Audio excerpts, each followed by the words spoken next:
मैं बलजिंदर कौर नागरी एकेडमी में आपका स्वागत करती हूँ।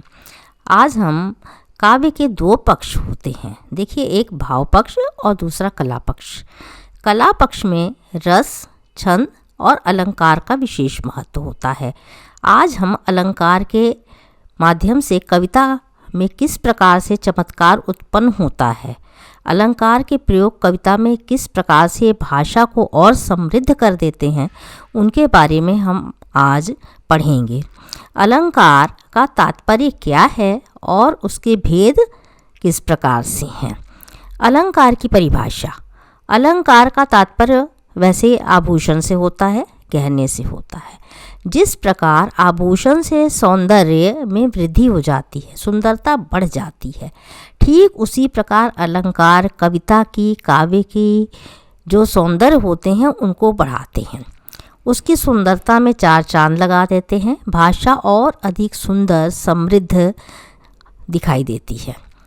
इसलिए काव्य में अलंकारों के प्रयोग किए जाते हैं। इस प्रकार हम कह सकते हैं कि अलंकार काव्य सौंदर्य बढ़ाने के साधन है। अलंकार का तात्पर्य वैसे तो हमारे गहनों से होता है, लेकिन आप अलंकार का भाषा में प्रयोग किस प्रकार से करते हैं उनको देखेंगे। अलंकार की परिभाषा को समझेंगे, उसकी विशेषताएं पहले हम जानेंगे। अलंकार की क्या विशेषताएं हैं। अलंकार के प्रयोग कविता को और अधिक प्रभावशाली बनाते हैं। अलंकारों के प्रयोग से भावों की अभिव्यक्ति जो होती है, भावों को और सुंदर बनाया जा सकता है। इसलिए कविता में, काव्य में जो है अलंकार का प्रयोग करते हैं। अलंकार शब्द अर्थ की दृष्टि से चमत्कार तथा प्रभाव उत्पन्न कर देते हैं। कविता और सुंदर, सटीक और सुंदर शब्दों का चयन कवि का जो है वो पाठक के मन पर, हृदय पर प्रभाव डालता है। अलंकार के प्रयोग से काव्य की विषय वस्तु सहज हो जाती है। जो कुछ लिखा गया होता है वो कितना सहज, कितना आसान तथा पाठक को रुचिकर लगता है एवं सरल बनकर आसानी से ग्रहण करने के योग्य, समझने योग्य होता है। हिंदी साहित्य में शब्द और अर्थ दोनों का महत्व होता है। किसी भी साहित्य को हम पढ़ते हैं तो साहित्य का तात्पर्य ही शब्द और रचना और उसके काव्य और साहित्य से होता है। तो साहित्य जितना सुंदर होगा, जितना रुचिकर होगा, जितना अर्थवान होगा, उतना ही अधिक महत्वपूर्ण होगा और पाठकों तक पहुंच पाएगा। कहीं शब्द के प्रयोग से और कभी अर्थ के प्रयोग से काव्य के सौंदर्य में वृद्धि होती है, काव्य का सौंदर्य बढ़ता है। भाषा और साहित्य का सारा जो खेल है वो शब्द और अर्थ का ही होता है और शब्द और अर्थ पर निर्भर करता है। अलंकार के भेद। इस आधार पर हम कह सकते हैं कि अलंकार के दो भेद होते हैं, यानी शब्दालंकार और अर्थालंकार। शब्द की दृष्टि से हम देखते हैं काव्य को और अर्थ की दृष्टि से देखते हैं शब्दालंकार। शब्दालंकार में शब्दों के विशेष प्रयोग से काव्य के सौंदर्य यानी सुंदरता में क्या होती है, वृद्धि हो जाती है, चार चांद लग जाते हैं। शब्द को बदलकर उसके स्थान पर उसके पर्याय शब्दों, समानार्थी शब्दों के भी प्रयोग किए जाते हैं या उनके बारे में देखा जाता है चमत्कार। कई बार अगर वो शब्द नहीं अच्छे लगते हैं तो चमत्कार समाप्त होता है। तो उनके शब्दों को कैसे गढ़ा जाता है, कवि किस प्रकार से शब्दों की रचना करते हैं और लिखते हैं। जैसा कि स्क्रीन पर एक उदाहरण है। कूके लागी कोयले का दम्पन पे बैठी फेरी। उपर्युक्त उदाहरण में क वर्ण की आवृत्ति की गई है, जिसके कारण शब्दालंकार है। क वर्ण है, अकेला है, वो शब्द नहीं है। इसलिए क्या है, क की जो आवृत्ति हुई है उसके कारण जो चमत्कार उत्पन्न हुआ, यहाँ पर शब्दालंकार माना गया है। अर्थालंकार में अर्थ की दृष्टि से होगा।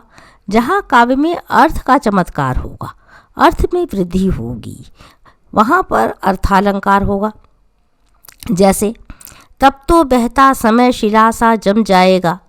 उदाहरण में शिला सा योजक चिन्ह देखिए बीच में लगा हुआ है। यहाँ पर उपमा दी जा रही है। शब्दों का सौंदर्य किस प्रकार से अर्थ को बढ़ा रहा है, चमत्कार उत्पन्न कर रहा है। यदि यहाँ शिला के स्थान पर कोई अन्य पर्यायवाची शब्द रख दिया जाता तो अर्थ में परिवर्तन होने की संभावना कम रहती।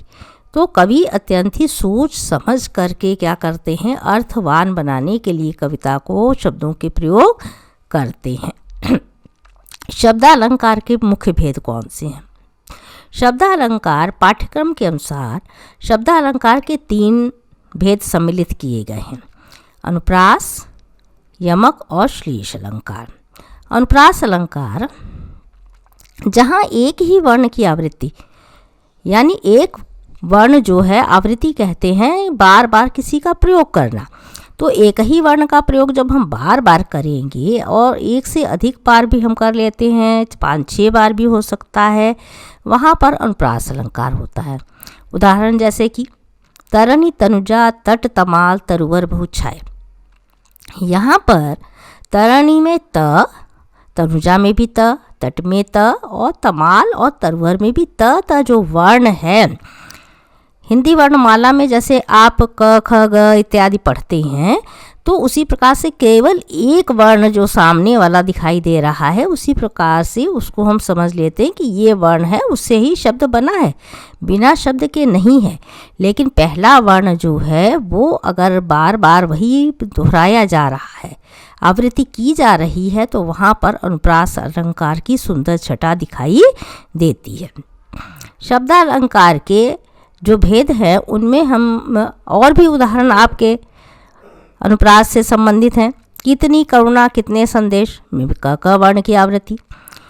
चारु चंद की चंचल किरणें खेल रही हैं जल थल में, च वर्ण की आवृत्ति है।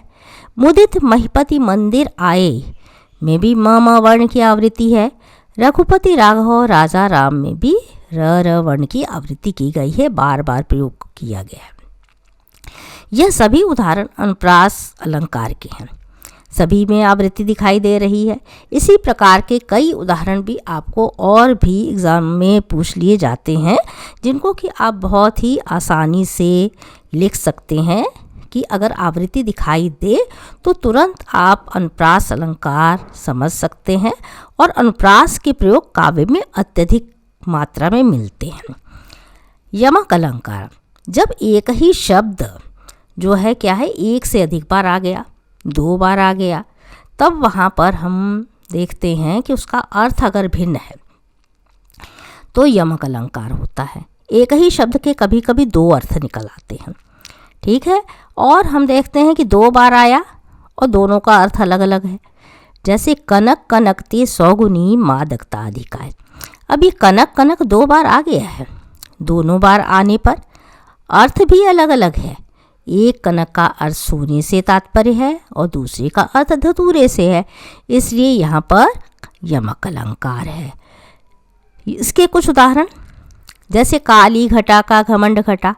घटा घटा के 2 अर्थ हुए, घटा कम हो जाना और घटा बादल को कहते हैं। ठीक उसी प्रकार से माला फेरत जुग गया, फिरा न मन का फेर, कर का मन का डार दे मन का फेर। स्क्रीन पर आपके कुछ उदाहरणों के साथ साथ उनके बारे में भी बता दिया गया है। मन का यानी माल्या के दाने को हम मन का कहते हैं, और मन का हमारा हृदय है, मन है उसको हम मन का कहते हैं, तो 2 अर्थ निकल आए। 3 बेर खाती थी वे 3 बेर खाती थी। बेर फल के लिए आ गया और बेर 3 टाइम के लिए भी आ गया, समय के लिए आ गया। तू मोहन के उर्वशी, हवे उर्वशी समान, उर्वशी हृदय में बस जाना, और उर्वशी अप्सरा के लिए भी शब्द आया है। इस प्रकार से आप कई उदाहरणों के माध्यम से इन्हें समझ सकते हैं और उत्तर दे सकते हैं। शब्दालंकार का तीसरा भेद यानी श्लेष अलंकार। श्लेष का अर्थ चिपका होना है, जैसे कोई एक चीज़ में कुछ चिपक जाए, उसी प्रकार से श्लेष में एक शब्द है और उसके कई अर्थ निकल आते हैं, तो वहाँ पर श्लेष अलंकार मान लिया जाता है। जैसे उदाहरण है आपके उस पर, 5 सुपारी को देख बिचारी के, भेंट कुचारी ने चाउर मेरे। यहाँ भेंट का क्या क्या अर्थ है? एक जो भेंट शब्द आया, उसी भेंट में से हमने 2 अर्थ अगर निकाल लिए, एक ही बार शब्द आया है तो भेंट करना यानी वो भेंट करने के लिए गया तो मुलाकात करने के लिए गया, और भेंट मिली तो उपहार के लिए भी शब्द आ जाता है। भिखारिन को देखकर पट देत बार बार, पट दरवाजे के लिए भी आता है और पट मानी वस्त्र भी होता है। मेरी भव बाधा हरो, राधा नागरी सोए, जात जौतन की झारी परे, श्याम हरित दुति होए। जो रहीम गति दीप की, कुल कपूत गति सोए, बारे उजियारे करे, बढ़े अंधेरा होए। बारे के अर्थ में जला देना, जैसे आपके उत्तर प्रदेश की भाषा में भी इस तरह के प्रयोग किए जाते हैं, ब्रज भाषा में प्रयोग किए जाते हैं। और बचपन में बढ़े का अर्थ बड़ा होना, बढ़ गया, बड़ा हो गया, और जैसे बुझाने के लिए भी बढ़ा देना का तात्पर्य होता है, या किसी चीज़ को बंद कर देना के लिए भी हम बढ़े शब्द का प्रयोग करते हैं। तो इस प्रकार से श्लेष अलंकार के कई अर्थ एक ही शब्द से निकल आते हैं। अर्थालंकार, अर्थ की दृष्टि से देखेंगे हम। जहाँ काव्य में अर्थ के कारण आकर्षण उत्पन्न होगा, सौंदर्य उत्पन्न होगा, काव्य में और शोभा बढ़ाएगा, उसे हम अर्थालंकार कहते हैं। अर्थालंकार के अंतर्गत आने वाले कुछ प्रमुख जो अलंकार हैं वो इस प्रकार से हैं, जैसे उपमा, रूपक, उत्प्रेक्षा, अतिशयोक्ति और मानवीकरण अलंकार, जो हमारे सीबीएसई के उसमें 9th क्लास में पूछे जाते हैं। अर्थालंकार के भेद। उपमा अलंकार, जब दो वस्तुएं प्राणियों में समानता होगी, एक को हम दूसरे से कंपेयर करेंगे यानी तुलना करेंगे, तब वहाँ पर हमारा उपमा अलंकार होगा। यह समानता कैसे हम देखेंगे? रूप में हम देखते हैं क्या समानता है, गुण में देखते हैं, आकार में देखते हैं, तब हम वहाँ पर कंपेयर कर देते हैं और उपमा दे देते हैं। उपमा अलंकार में सबसे पहले हम कैसे पहचान लें कि ये उपमा अलंकार है होगा? अगर पंक्ति में काव्य की सा, से, सी, के, समान, सरिस इत्यादि जैसे भी शब्दवाचक शब्द आ जाएंगे, समानता प्रकट करते हैं, तो वहाँ पर हम शीघ्र ही उपमा अलंकार को पहचान लेते हैं। देखिए, जैसे कर कमल के समान सुंदर है, हम तुलना कर रहे हैं किसके? कर हाथ की तुलना कर रहे हैं कि हाथ किसकी तरह सुंदर है, उसकी तुलना किससे कर दी गई? कमल के फूल से की गई है। कवि हमेशा अच्छी ही चीज़ों से किसी न किसी चीज़ की तुलना करते हैं, कंपेयर कर देते हैं, विशेषता को बता देते हैं, वहाँ पर आपके उपमा अलंकार होते हैं। उपमा अलंकार के भी 4 अंग विशेष होते हैं जिन्हें आपको ध्यान में रखना चाहिए। जैसे उपमेय होगा, किसी चीज़ की हम किसी चीज़ से तुलना तो करेंगे, तो जिसकी किसी अन्य वस्तु से तुलना की जाए उसी उपमेय कहते हैं। जैसे मुख चंद्रमा के समान सुंदर है, इस वाक्य में मुख यानी जो चेहरा है उसकी तुलना हम किससे कर रहे हैं? तो यहाँ पर तुलना किससे की जा रही है? चंद्रमा से।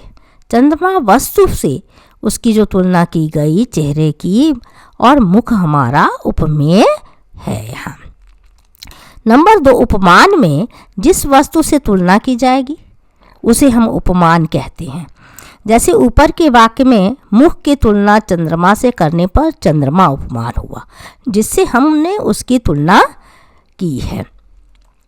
वाचक शब्द का भी प्रयोग होगा वहाँ पर, जो शब्द समानता बतलाने वाले हों वाचक शब्द कहते हैं। जैसे वाक्य में समान शब्द है तो ये वाचक शब्द का प्रयोग होगा।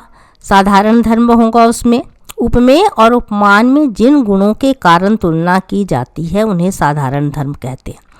जैसे वाक्य में सुंदर शब्द साधारण धर्म है, तो सुंदरता के कारण ही उससे कंपेयर किया गया है। इस उदाहरण में आपने चारों ही मुख्य बिंदुओं पर प्रकाश हमने डाल दिया है, जिसे आपने समझ लिया है, जो उपमा अलंकार की विशेषता को बताते हैं। कुछ उदाहरण भी सम्मिलित किए गए हैं जिन्हें कि आप समझ सकते हैं। जैसे नील गगन सा शांत हृदय था हो रहा, एक योजक चिन्ह लगा हुआ है, सा शब्द आया हुआ है। एग्ज़ाम में, परीक्षा में छात्र बहुत ही शीघ्र, बहुत ही जल्दी अगर योजक चिन्ह के बगल में सा लिखा हुआ है, सी लगा है, तो आप उसको केवल अगर पूछ लिया जाए कि कौन सा अलंकार है तो आप वहाँ पर अर्थालंकार के अंतर्गत उपमा अलंकार के बारे में पढ़ रहे हैं तो उपमा अलंकार आप लिख सकते हैं। देखिए हृदय यहाँ उपमेय है, गगन उपमान है, शांत साधारण धर्म है और सावाचक है, स्पष्ट कर दिया गया है।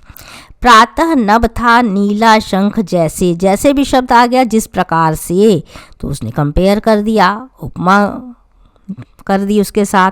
हाय फूल सी कोमल बच्ची, तो बच्ची कैसी है, फूल की तरह कोमल थी।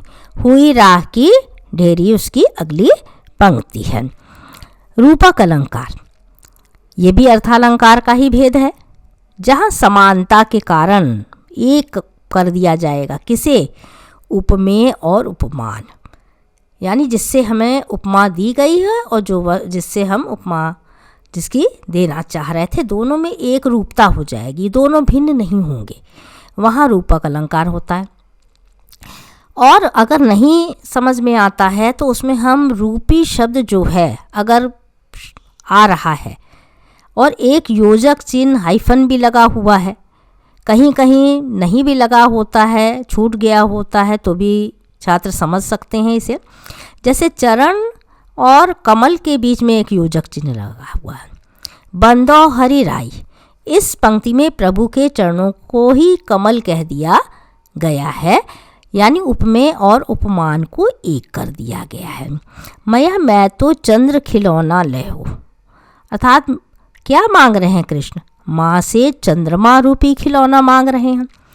इसलिए यहाँ पर आप देख रहे हैं रूपी शब्द आ रहा है, जहाँ जहाँ भी आएंगे वहाँ पर आप रूपक अलंकार लिख सकते हैं। पायो जी मैंने राम रतन धन पायो, मीरा का ये उदाहरण है कि मैंने राम नाम रूपी रत्न को पा लिया है। इसी प्रकार से और भी पंक्तियाँ दी गई हैं जिनमें कि आपको योजक चिन्ह लगा है या कहीं पर उपमेय उपमान एक कर दिए गए हैं, तो वहाँ पर आप रूपक अलंकार लिख सकते हैं। वन शारदी चंद्रिका चादर ओढ़े, रूपक अलंकार में पहचान के लिए योजक चिन्ह लगा हो तो रूपी शब्द हो तो रूपक अलंकार आप आसानी से पहचान करके उसे लिख सकते हैं, समझ सकते हैं। उत्प्रेक्षा अलंकार, जहाँ उसमें प्रस्तुत में प्रस्तुत हमेशा सामने हो रहा होता है, अप्रस्तुत वो हमारे सामने नहीं होता है, तो वहाँ पर उत्प्रेक्षा अलंकार होता है। कैसे समझेंगे, छोटी छोटी बातों से, ट्रिक से आप ये जान सकते हैं कि इन चीज़ों को अगर हम समझ लें कि कहीं पर भी मनु मानो जनु जानो जैसा भी कोई शब्द आ गया, मान लिया जाए, संभावना हो जाए, तो वहाँ पर हमें उत्प्रेक्षा अलंकार समझ लेना चाहिए। मुख मानो चंद्रमा है, तो मान लिया जाए कि कैसा है उसका मुख, चंद्रमा की तरह है, तो उत्प्रेक्षा अलंकार है। यहाँ मुख से चंद्रमा की कल्पना की गई है, अतः यहाँ मान लिया जा रहा है, तो उत्प्रेक्षा अलंकार है। सोहत ओढ़े पीतपट श्याम सलोने गात, मनु नीलमणि सैल पर आतप पर्यो प्रभात, मान लिया जाए कि नीलमणि पर्वत पर क्या हो रहा है, प्रातः काल सूर्य की किरणें पड़ रही हैं। और यहाँ कृष्ण का वर्णन किया गया है कि वो कृष्ण पीले रंग के किस तरह से वस्त्रों को ओढ़ करके दिखाई दे रहे हैं और उनका शरीर, गात माने शरीर कहा जाता है, उनका सांवला शरीर कैसे सुशोभित हो रहा है। मान लिया जाए कि नीलमणि पर्वत पर प्रातः काल का प्रभात सूर्य की किरणें पड़ रही हैं। तो यहाँ पर मान लिया जाए मानो शब्दों से ही आपको ज्ञात हो रहा है, पता चल रहा है। पाहुन जो आए हों गाँव में शहर के, कि ऐसा मान लिया जा रहा है कि गांव में शहर से आए हैं। और फिर उदाहरण है, देखिए, कहती हुई उत्तरा के नेत्र जल से भर गए, हिम के कणों से मानो हो गए पंकज नए। यहाँ मानो पंकज, आँखों को किसकी तरह कह दिया गया है, जो है कमल के पुष्प की तरह कह दिया गया है। हिम कण, यहाँ पर उसके आंसुओं के लिए कह दिया गया है कि उत्तरा के नेत्र जो थे, आंखें जल से भरी हुई थी। ऐसा लग रहा था कि मानो उसके जो आंखें हैं उनसे हिमकण गिर रही हूँ। इसी प्रकार से कापा को कोमलता पर सस्वर, जो मालकोश नववीणा पर तो ज्यों त्यों भी अगर आ जा रहा है और मनु मानो जनु जानो जैसे शब्द आते हैं तो वहाँ पर उत्प्रेक्षा अलंकार होता है। अतिशयोक्ति अलंकार, जब किसी गुण या स्थिति को बढ़ा चढ़ा कर कहा जाए, लिमिट से भी हम ज़्यादा जब वर्णन कर देते हैं, जो बिल्कुल सच्चाई से भी बहुत ऊपर हो जाता है, जिस पर हमें विश्वास करना बड़ा मुश्किल भी हो सकता है, वो अतिशयोक्ति अलंकार में कहा जाता है वहाँ पर। जैसे उदाहरण है, हनुमान की पूंछ में लगन न पाई आग, लंका सिगरी जल गई गए निशाचर भाग। यहाँ हनुमान की पूंछ में अभी आग भी नहीं लग पाई थी कि सारी लंका जल गई और सारे राक्षस भाग गए। यह कथन अविश्वसनीय है, बढ़ा चढ़ा करके वर्णन किया गया है, अतः यहाँ अतिशयोक्ति अलंकार है। लिमिट से जब ज़्यादा हो गया। आगे नदियाँ पड़ी अपार, घोड़ा कैसे उतरे पार, राणा ने सोचा इस पार, तब तक चेतक था उस पार। यानी अभी आप देख रहे हैं कि आगे नदी है, घोड़े को कैसे उतारा जाए, राणा प्रताप अभी इस चीज़ को सोच ही रहे हैं, तब तक उनका घोड़ा चेतक उस पार चला गया। तो अति जो उसकी है बढ़ा चढ़ा करके वर्णन है, ये सारी चीज़ें हैं। देख लो साकेत नगरी, स्वर्ग से मिलने जा रही या गगन से मिलने जा रही। इतनी ऊंचाई साकेत नगरी की नहीं थी, लेकिन फिर भी वर्णन इस तरह के हैं तो अतिशयोक्तिपूर्ण है। बाधा था विधु को किसने इन काली जंजीरों से, तो क्या काली जंजीरों से विधु यानी चंद्रमा को बांधा जा सकता था? बढ़ा चढ़ा करके वर्णन है। धनुष चढ़ाया यूं ही उसने और चढ़ाया उस पर बाण, धरा सिंधु नभ कांपे सहसा विकल हुए जीवों के प्राण। अभी धनुष बाण अभी चढ़ाए ही गए थे, पूरी सागर में समुद्र में चारों तरफ हाहाकार मच चुकी है, जीव जंतु प्राण सब विकल हो चुके हैं, व्याकुल हो चुके हैं। अतिशयोक्ति के इस तरह के उदाहरण हैं। मानवीकरण अलंकार, जहाँ जड़ प्रकृति पर मानवीय भावनाओं तथा क्रियाओं का आरोप हो, जहाँ प्रकृति को हम मानव की तरह कार्य करते दिखा दें कि मनुष्य जिस प्रकार से काम कर रहा है प्रकृति भी उसी प्रकार से कार्य कर रही है, तो वहाँ पर आपका मानवीकरण अलंकार होगा। मेघ आए बन ठन के सवर के उदाहरण, बादल प्रकृति का रूप है, बन ठन के सवर के कैसे आ रहे हैं, जैसे कोई दामाद आता है, तो इसलिए यहाँ पर मानवीकरण अलंकार है। प्रकृति को, बादलों को मानव की तरह, मनुष्य की तरह कार्य करते दिखा दिया गया है। पेड़ झुकने लगे गर्दन उचकाए, पेड़ किस प्रकार से, ऐसा लग रहा है कि वो अतिथि को देखने के लिए अपनी गर्दन अगर वो नहीं दिखाई दे रहा था तो और ऊंची करके देखने लग गए हैं। तो वहाँ पर भी प्रकृति का, पेड़ों का वर्णन कर दिया गया है मनुष्य के रूप में। अंबर पनघट में डुबो रही तारा घट उषा नागरी, किस प्रकार से तारा रूपी सुंदरी जो है, उषा रूपी सुंदरी जो है, किस प्रकार से घड़ा लेकर के पानी भरने के लिए जा रही है, उसका वर्णन कर दिया गया है। बीच में अलसी हठीली, देह की पतली कमर की है लचीली, अलसी के किस प्रकार की है उसका मानवीकरण किया गया है। हठीली है, जिद्दी है। एक स्त्री का वर्णन कर दिया गया है, वो देह की, शरीर से कैसी है, लचीली है, पतली है, कमर उसकी किस तरह से लचीली है, इसको दर्शाया गया है। इसके साथ साथ हम आपके MCQ प्रश्नों का अभ्यास के लिए कुछ प्रश्न लेकर के भी उपस्थित हुए हैं, तो आप उनका भी अभ्यास करेंगे। प्रश्न नंबर 1 है, रूपक अलंकार किस पंक्ति में है? तो 4 उदाहरण दिए गए हैं, आपको एक चुनना होता है। योजक चिन्ह वाला आपको बताया गया था, तो चरण कमल बंदो हरिराई वाला आपका उदाहरण रूपक अलंकार का होना चाहिए। प्यासी मछली सी आंखें थी, जहाँ पर सासी से आ गया था वहाँ पर आपको कहा गया कि वहाँ पर आपको उपमा अलंकार लिखना होता है। इसी प्रकार से कल कानन कुंडल मोर पखा, क वर्ण की क्या है, आवृत्ति है, पहले ही आपने समझ लिया है। तो अनुप्रास की सुंदर छटा है तो अनुप्रास अलंकार होगा। मृदु मंद मंद मंथर मंथर, लघुतरणी हंसनी सी सुंदर।